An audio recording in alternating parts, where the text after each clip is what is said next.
Sears Canada retirees facing a long wait to see what will remain of their pensions. The company is currently going through a restructuring process, and how it will emerge, well, it's truly anybody's guess. However, some analysts seem to agree that this is just yet another example of how unsecure that defined benefit pension plans can be.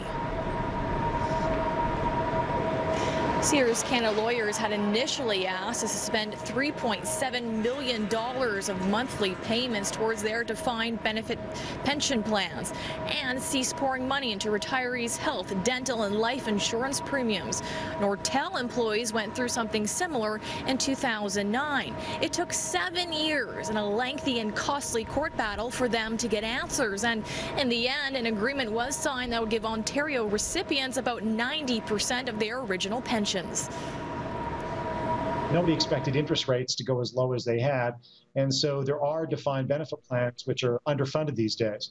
Now, the problem is not only that some defined benefit plans like Sears are underfunded, it's also that the private sector has moved away from what's called defined benefit plans, basically guaranteed pension plans.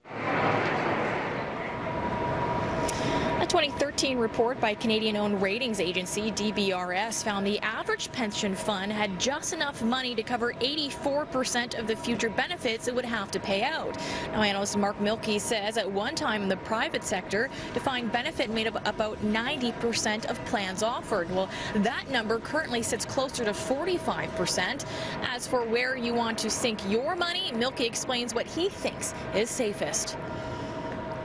The private sector has moved away from what's called defined benefit plans, basically guaranteed pension plans, to, okay, I as an employer put some money in, and I as an employee put some money in, and together, you get a pot of money, and you live off the market returns and the interest, the investment returns when you retire. That's actually, in my view, safer because it's in your name, even if it's managed professionally, which it should be. In other words, that's a defined contribution plan. Now, as for Sears, last week, Sears Canada lawyers agreed to restart those payments for health and dental benefits, including some special payments to the pension plan. However, just until October, while the restructuring process continues.